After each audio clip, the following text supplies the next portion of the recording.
मोहे 10वां द्वार लगाया। नाभि कमल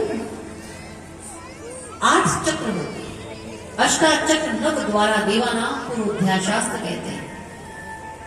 और 8 चक्रों में जो नाभि है वहां से गुरु क्या करते हैं, यहाँ ये 10वें द्वार, ये स्थान है, इसे पार कर दिया गुरु ने अपनी कृपा और अपनी शक्ति प्रस्ताव भाव से।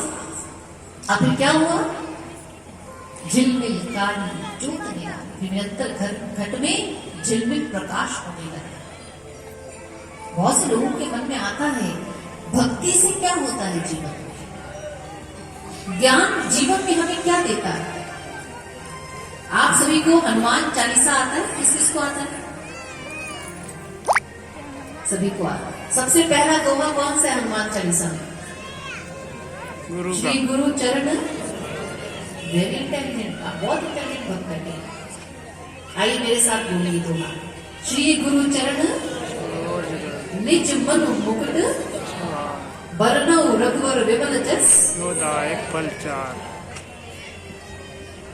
जो दायक फल चार। बहुत से लोग कहते हैं ये 4 फल कौन से हैं, अर्थ धर्म काम मोक्ष। नहीं भक्तजनों, ये अर्थ धर्म काम मोक्ष 4 फल नहीं है, ये 4 पुरुषार्थ है। फल क्या है,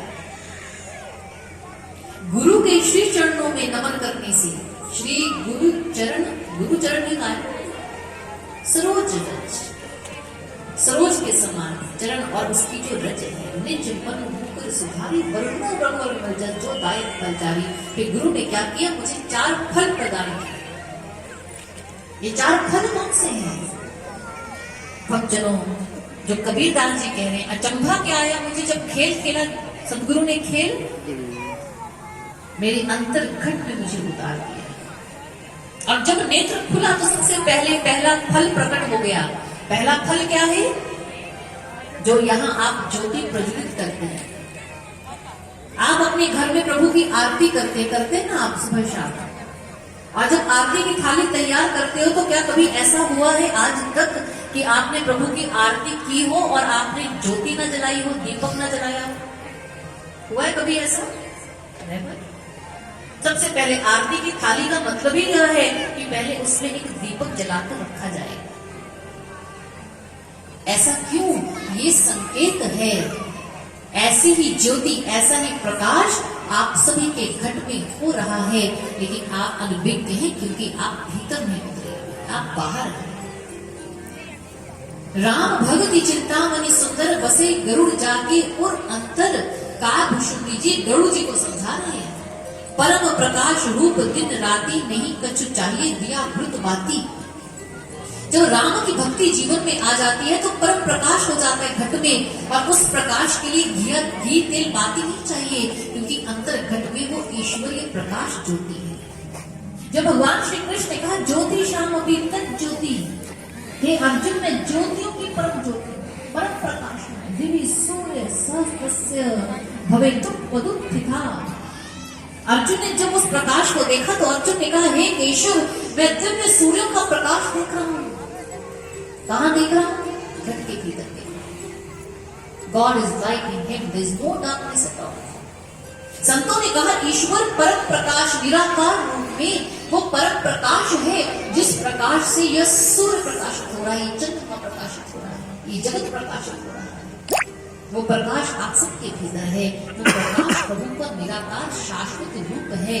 जब सदगुरु जीवन में आते हैं, मस्तक पर हाथ रखकर वो नेत्र देते हैं, सबसे पहले घट में इस ईश्वरीय प्रकाश ज्योति का दर्शन होता है, पहला फल। और दूसरा फल, बिना बजाए निष्ठिर बाजे घंटा शंख नगारी के, बहरा सुन सुन मस्त होते है तन की सुधी विसारी। दिव्य संगीत, आप मंच से भजन श्रवण करते हैं, इंस्ट्रूमेंट्स बजते हैं, आप मंदिरों में जाकर कीर्तन भजन करते हैं। ये जो संगीत है, ये संगीत कैसा है, इसकी हद है। आप इसे बजाते हैं तो ये बज रहा है, आप रोक देते हैं तो ये रुक जाता है।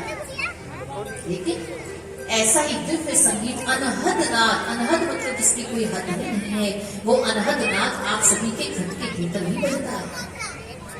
इन कानों से नहीं सुनाई देता, ज्ञान से सुनाई देता है। जब ज्ञान जीवन में आता है। दूसरा फल अनहद संगीत, डिवाइन म्यूजिक ऑफ लॉर्ड। और तीसरा ईश्वर का परम सनातन नाम आपकी श्वासों में भी चल रहा है भक्तजनों।